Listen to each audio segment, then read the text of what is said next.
आदाब, मैं हूं मुमताज आलम रिजवी और इस वक्त मैं आपकी खिदमत में लाइव हाजिर हूं। बात करूंगा इजराइल और फिलिस्तीन और इसके साथ साथ ईरान की भी बात करूंगा। और सबसे पहले मैं आपको बता दूं कि ईरान में अब इंटरनेट पूरी तरह से बहाल हो चुका है और उसकी वजह जो नजर आ रही है वो ये है कि आज जो वहां की न्यूज एजेंसी है, शहर न्यूज एजेंसी, वो बाकायदा अब वो सामने आ गई है और वो खबरें अब देना शुरू कर दी। इससे पता चल रहा है, क्योंकि मैं सबसे पहले चेक करता हूं तमाम जो न्यूज एजेंसियां हैं कि वो काम कर रही हैं कि नहीं कर रही।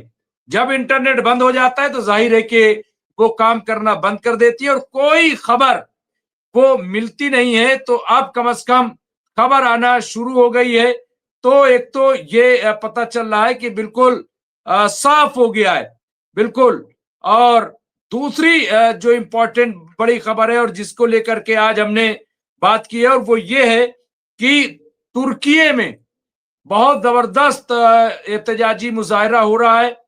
बहुत ज्यादा वहां पे मैं मैं डॉक्टर साहब आपको ले रहा हूं। नहीं, आप आ रहे थे, कोई ऐसी बात नहीं थी। मैंने आपको अभी हाइड में रखा हुआ है और मैं बहुत जल्द आपको स्क्रीन पर ले लूंगा। तो मैं ये अर्ज कर रहा था कि तुर्की में ईरान की हिमायत में जबरदस्त एहतजाजी मुजाहरे वहां पे हुए हैं और पूरा तुर्की वो साथ आ गया ईरान के, ऐसा दिखाई दे रहा है। इसके अलावा कई मुल्कों में जहां प्रोटेस्ट नहीं भी हुए हैं वहां से भी यही खबर आ रही है कि ईरान को पूरी दुनिया में खास तौर से आलम इस्लाम में जबरदस्त सपोर्ट मिला है, जबरदस्त हिमायत मिली है। और यही वजह है कि कतर हो, तुर्की हो, सऊदी अरब हो और दूसरी हुकूमतों, सब ने ये अमेरिका से कहा था कि ईरान पे अटैक जो है वो बिल्कुल नामुनासिब है और ये कतई जो है वो बर्दाश्त नहीं किया जाएगा, इस तरह से कहा था। और कतर ने तो कहा था कि मिडिल ईस्ट का तो पूरा नक्शा ही बदल जाएगा। इसके साथ साथ ईरान ने भी साफ कह दिया था, ये आप देख सकते हैं, ये मैं दिखा रहा हूं यहाँ पे, आप इस खबर को देख सकते हैं। यहाँ पे एक और कि यमन सऊदी हिमायत याफ्ता नाम नहाद सदारती काउंसिल की जानिब से मुत्तहिदा अरब इमारात के अक़दामात की मजम्मत की है। इसके साथ साथ आज एक जिस पे बात करूंगा वो बहुत इंपॉर्टेंट है और वो ये है कि यूएनओ का जो बैतुल मुकद्दस में हेडक्वार्टर था अनरवा का, उस पे हमला किया गया, उसे पूरी तरह से मुनहदिम कर दिया गया है। यहाँ मकबूजा बैतुल मुकद्दस सयूनी फौजियों का अनरवा के हेडक्वार्टर पर धावा, तो ये भी अपने आप में बहुत बड़ी बात है कि अब आप देखिए कि यूएनओ के दफ्तर तक पे इजराइल अटैक कर रहा है। इसके अलावा इराक और शाम के सरहदें जो है पूरी तरह से कंट्रोल में है। इराकी वजीर दाखिला, तो यहाँ पे आप देखिए ये अब्दुल शाबी के कमांडर का मुश्तरका बयान यहाँ पे, क्योंकि वहां से जो अमरीकी बेस था वो खाली हो गया और अब वो ऐसी खबर है कि वो कंट्रोल में ले लिया। 3-4 दिन पहले ही खबर हमने ये दी थी कि कुछ लोगों ने कहा कि दरअसल अमेरिका अटैक करना चाहता, नहीं, ये गलत इंफॉर्मेशन थी। अटैक अगर होता है तो वहां से फौजी हटाए जाते हैं, हेडक्वार्टर खाली नहीं किया जाता पूरी तरीके से। लेकिन वहां पूरी तरह से जो वहां अमरीकी बेस का जो जितना सरमाया था पूरा खाली कर दिया गया और वो इराक के कंट्रोल में आ गया है। तो ये अपने आप में बड़ी खबर है। तो दूसरा ये कि यूएनओ पे जिस तरह से अटैक किया गया है इसे नजरअंदाज नहीं किया जा सकता। इसके साथ साथ यहाँ पे आप देखें कि आज गासिब हुकूमत के वजीर खजाना ने क्या कहा। उन्होंने कहा ट्रंप का मंसूबा इजराइल के नुकसान में गजा पर कब्जा होना चाहिए, जबकि ट्रंप जो मंसूबा बना रहे हैं बोर्ड ऑफ पीस के हवाले से, हालांकि वो कब्जे से कम नहीं है, लेकिन इजराइल की हार ये है, इजराइल की शिकस्त ये है कि जो ये कहा गया था कि हम हमास को डिसआर्म करेंगे, हमास को वहां से निकाल देंगे और हम वहां पे मौजूद रहेंगे, हमारी फोर्स आप देखिए कि 2 सवा 2 साल की जंग में, हमले में जो भी इजराइल के मंसूबे थे उसमें इजराइल कामयाब नहीं हुआ, और यही इजराइल की बहुत बड़ी हार है। बहरहाल मैं और तमाम हवालों से आज बात करूंगा, चूंकि लेट आया था,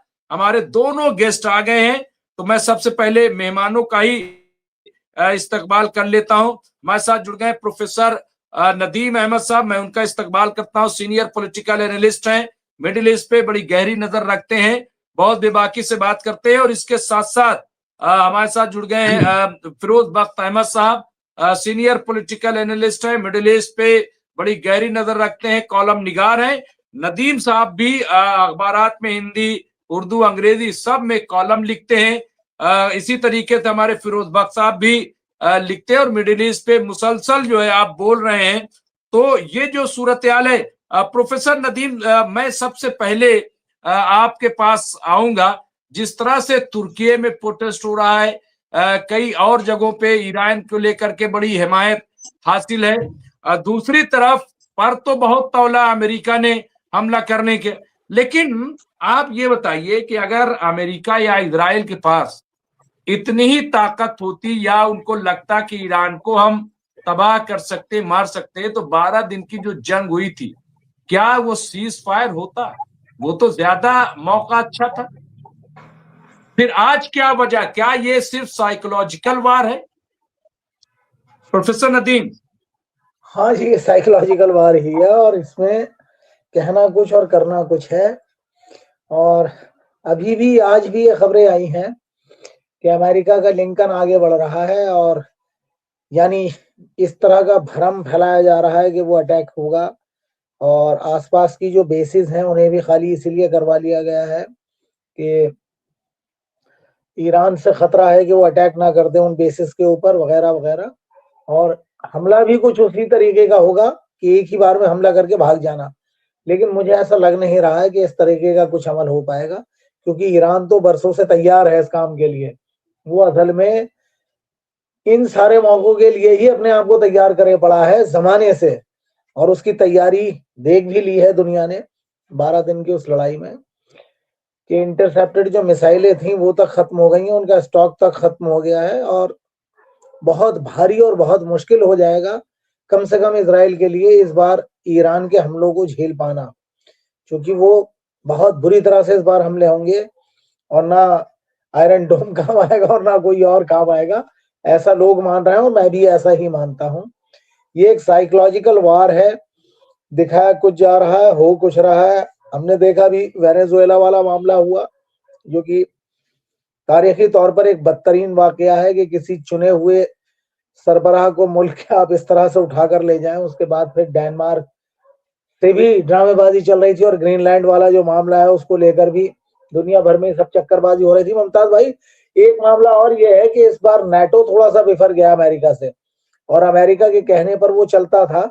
उस तरह की चीजें मुझे ऐसा लग रहा है कि नाटो ही थोड़ा सा बिदक बिदक गया है, और अब नाटो ही अमेरिका के खिलाफ हो रहा है। आज मैंने एक खबर पढ़ी थी जिसमें मुझे मालूम हुआ कि ब्रिटिश संसद के अंदर एक गुंडा बताया गया अमेरिका के राष्ट्रपति को, और जो उनका बात करने का या काम करने का तरीका है उसके ऊपर सख्त तनकीद की गई है, और कहा गया है कि इस तरीके से नहीं होना चाहिए, दुनिया को आप धमका नहीं सकते इस तरीके से, और दुनिया से अपनी बर्तरी हासिल करने के लिए आप कभी इधर जाते हैं कभी उधर जाते हैं, आखिर आप चाहते क्या है।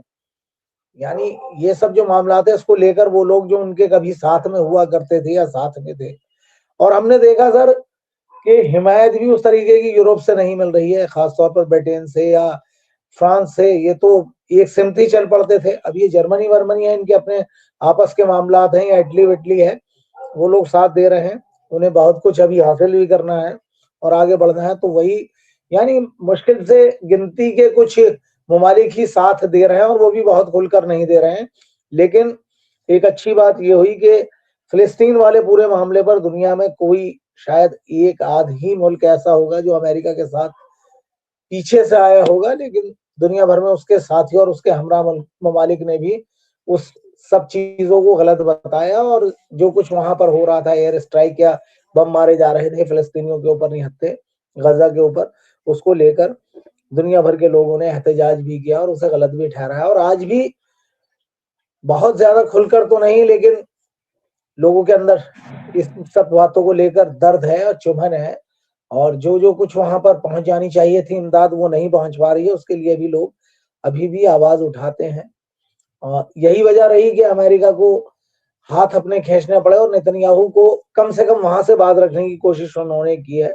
लेकिन अब वो जड़ तक जाना चाहते हैं। उन्हें ऐसा लगता है कि अगर हमें यहाँ पर इस खत्ते के अंदर अपनी बादशाहत को फैलाना है, इजराइल को ऐसा लगता है कि ये काम अगर मुझे करना है और मेरी जो बादशाहत जिस तरीके से पहले कायम थी अगर मैं उसे रखूंगा आगे, तो उसमें सबसे बड़ी रुकावट रखना और अवरोध वो ईरान का है।